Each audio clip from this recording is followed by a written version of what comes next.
Okay, you're listening to the Fusion Factory on London Soul Radio, the soul of London. I'm delighted to introduce my guest today, arranger, composer, engineer, producer and keyboard artist all the way from America, Rick Habana. Rick, hi, how you doing? Great, Paul. Glad we had a chance to chat here. I'm a huge fan of the Fusion Factory and the souloflondonradio.com. Thanks for having me, my friend. Welcome, that's great. Where are we speaking to you today? I'm currently in Seattle, Washington, here in the Pacific Northwest of the U.S. Summers are amazing here, so I'm really enjoying the great weather at the moment.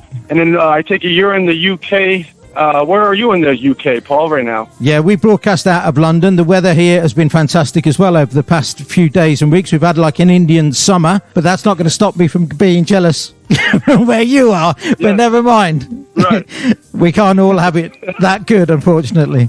So is that where you're from originally? If I understand correctly, you're from Los Angeles, are you? Correct, yeah. I was born, raised, lived most of my life in Los Angeles County, and it's where I spent most of my pretty much my whole childhood, most of my adult life, and it's also where I fell in love with smooth jazz. Hey, right. And how old were you when you started learning music? Around 7, 8 years old, I'll have to say. It was a very unorthodox approach to the way I learned music, but nonetheless, in an odd way, it got me where I needed to get to, and I could elaborate a little bit here. I had a huge fascination for keyboards and drum machines, pretty much anything I could record an instrumental with. And so around that age, I actually started trying to create my own demos. It also was a big help that my father is a musician. So we had guitars, percussions, amps, mics, record players in the house. But I didn't start recording with live equipment till I was around 11 years old. But of course, nothing sounded very good. But I was putting in the hours on being resourceful, structuring, and trying to record demos. And, you know, I didn't really know what I was doing. I was still determined to get my recordings onto tape. And just that process itself at a young age, I was learning production and mixing without even knowing it. And I was dabbling with live instruments. So in a sense, that's a weird way of learning music, but that's how I've learned it. Okay, and you mentioned earlier keyboards. Keyboards is your preferred instrument, but as you've sort of intimated, you play many other instruments as well, drums and maybe some more? Well, I am a keyboardist, but most of also in a lot of my recordings, I'll be playing piano, bass guitar, percussions. I'll even take the lead on a couple on guitar as well. But it really depends on the song and which musicians I'm working with, specific recording. So it just depends. Each song is unique, and then it depends, and then that will determine my approach on how I'm going to produce it. But to answer your question, keyboards, bass, a little bit of everything. But keyboard is my main instrument. Yeah, so you're very much a multi-instrumentalist, is what they call you, I think, a multi-instrumentalist. I guess. Yeah. I'll go with it. Yeah.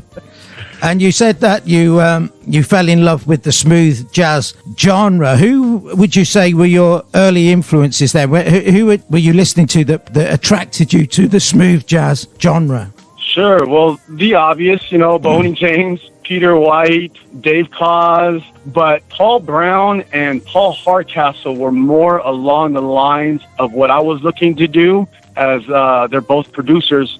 So to give your audience a little context, if they're not too familiar with what I do, I would say I'm more like a Paul Hardcastle, where we play a couple of instruments, but we're more keyboardists, producers, and songwriters. The audience that we serve here on London Soul Radio will be familiar with all of those names, of course. Boney James, we play all the time.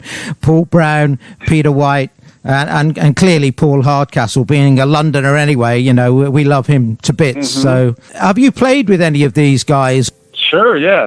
So far I've worked songs with Paul Brown, obviously, Will Donato, Jakeem Joyner. Paul was featured on The Collective Volume 1, as you've noticed, and then Will and Jakeem are amazing smooth jazz artists. If your fan base isn't familiar with them, they're Billboard charting artists here in the U.S. for many years, and they're going to be featured on the Volume 2.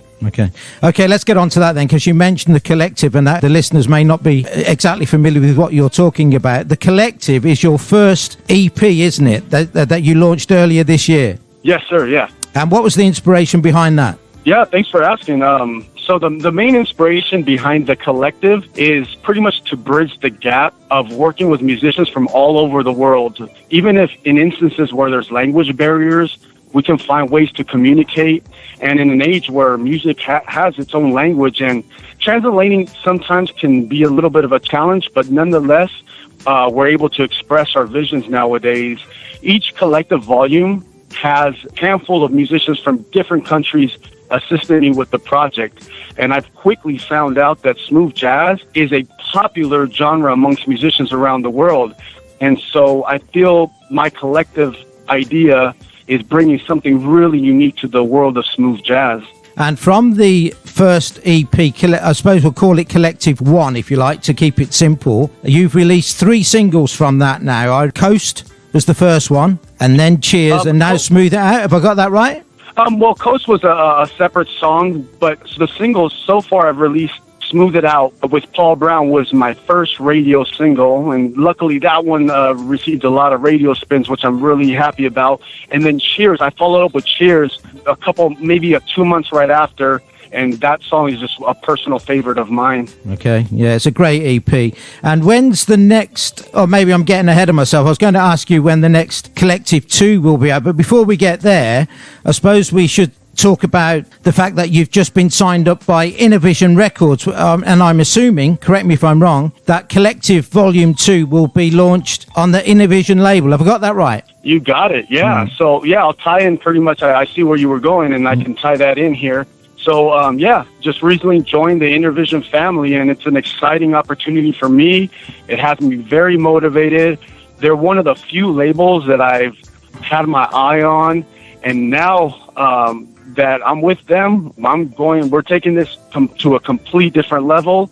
Starting this November, I'm set to release my first radio single featuring Jakeem Joyner. It's titled Loungin'. Okay. And that is going to be the lead single to the Collective 2, which I believe as of right now is going to release first quarter of 2021. So a little bit of ways, but, time flies. And in November, I'm going to have something where fans who are enjoy the Collective Volume 1, I'm completely putting my heart into Collective Volume 2, and we have stepped it up big time. So very excited about that and joining Innervision Records, yep. Right, and do you know at the moment how many tracks will be on Collective Volume 2? As of right now, at least 10. So I'll shoot for 10. Yeah.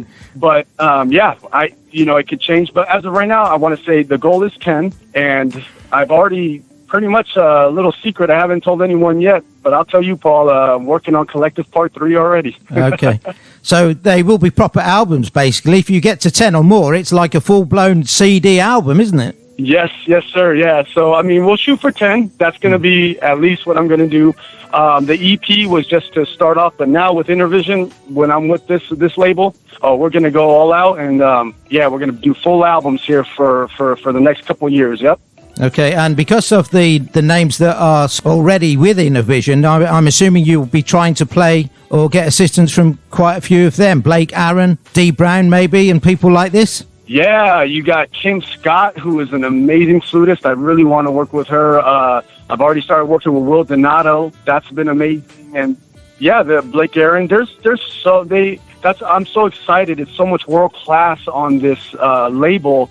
And I just love their approach, and it's exciting. I'm just getting my feet wet here, so I'm ready to get going and start working with as many Innervision artists as I can. That's great. It's very exciting. Well, thank you, Rick, for joining us. Great to talk to you. Well, we'll play Smooth It Out now, and I'll play Cheers a little bit later. But we'll definitely play those 2 tracks on the program today. So thank you for talking to us. Is there any way, if fans want to get in touch with you, do you have a website to hand or contact details? Yes, sir, yeah. So a few places. You can find me at rickhabana.com. Also on Instagram is Rick Habana. And then Spotify, same thing, Rick Habana. And then also InnervisionRecords.com.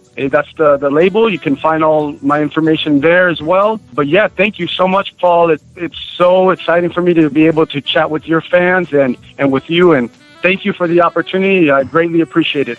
Great to talk to you. Thanks a lot. Let's get Smooth Out on now. And we'll speak to you again soon. Sounds good. Thank you so much, Paul. Thank you, Rick.